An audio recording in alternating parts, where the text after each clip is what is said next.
Sidang lanjutan kasus dugaan pencemaran nama baik dengan terdakwa Isa Zega kembali bergulir dalam sidang yang digelar di Ruang Garuda, Pengadilan Negeri Kepanjen, Kabupaten Malang pada Rabu 9 April 2025. Jaksa penuntut umum menghadirkan saksi ahli.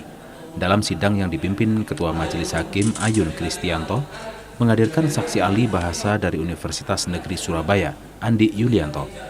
Dalam keterangannya, saksi menyebutkan unggahan terdakwa Isa Zega tentang karakter animasi Sound the Ship merujuk pada sosok Sandi Purnamasari selaku pemilik MS Glow. Dalam unggahan tersebut juga dipelesetkan kata MS Glow Gak Glowing yang diyakini merujuk pada merek skincare MS Glow. Ia menilai ejaan tersebut merupakan plesetan yang masih dapat dikenali. Dalam video yang ditunjukkan memang ini sindiran, namun secara bahasa ini jelas arahannya. Saksi juga menjelaskan kejahatan bahasa ini berkaitan dengan maksud menggunakan media bahasa baik tulisan maupun lisan, baik yang menggunakan wicara maupun tulisan, diiringi dengan perkembangan teknologi yang sangat maju sekarang, jadi gabungan antara suara, video, dan teks. Kemajuan ini sangat berbahaya kalau ditumpangi oleh maksud ataupun manipulasi tertentu. Memang secara bahasa ini sindiran, tetapi harus diterangkan dengan teori ilmu kebahasaan pragmatik, forensik, baru kemudian jelas ini mengarahnya kemana. Video itu kan seseorang di situ kan mengatakan tentang apa, topiknya kan tentang skincare.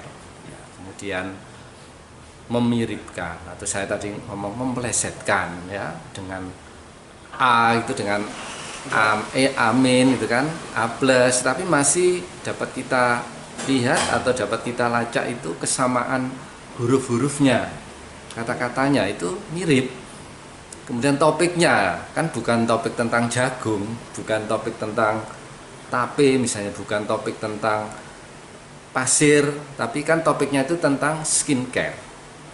Ya kita bisa berdebat tentang arti kata itu, namun kan mengarahnya itu kemana? Ya? Kemana ke sosok seseorang, ke sosok seseorang. Ya, seseorang yang dimaksud oleh terdakwa di video itu berarti Sound the Ship itu Bapak yakinnya Sandy ya? Iya, dengan perangkat-perangkat yang saya jelaskan tadi, dengan ada kesamaan S-nya, ada persamaan I-nya itu kan, dan dikatakan sendiri oleh terlapor itu, ya sudah Sandi aja lah gitu. Ini kan ya mengarahnya itu ke situ, gitu kan, mengarahnya ke seseorang itu.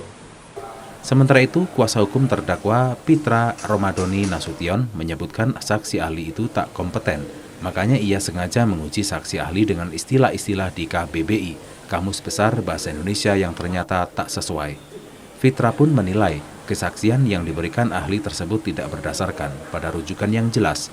Hal itu tidak boleh berdasarkan asumsi saja dan harus mengacu pada Kamus Besar Bahasa Indonesia agar perkara ini terang benderang dan objektif.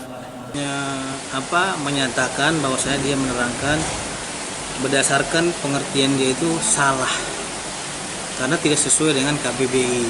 Karena kan tadi kita bawa juga KBBI pengertian, contohnya biang itu tidak sesuai dengan apa yang disampaikan dia. Pengertian keladi juga tidak ada sesuai dengan yang disampaikan dia. Pengertian owner juga, skincare juga tidak sesuai dengan KBBI.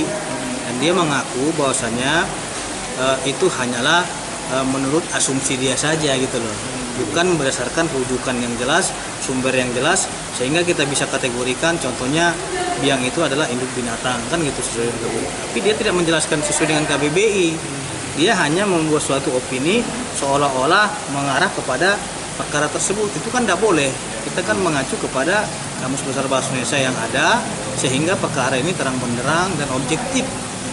Menurut Pitra, ahli telah menyatakan bahwasanya ia menerangkan bahwa berdasarkan pengertian itu ia salah, karena tidak sesuai dengan Kamus Besar Bahasa Indonesia. Dengan begitu, tuduhan pelapor tidak terbukti. Dari Kabupaten Malang, Max Munir, ATV melaporkan.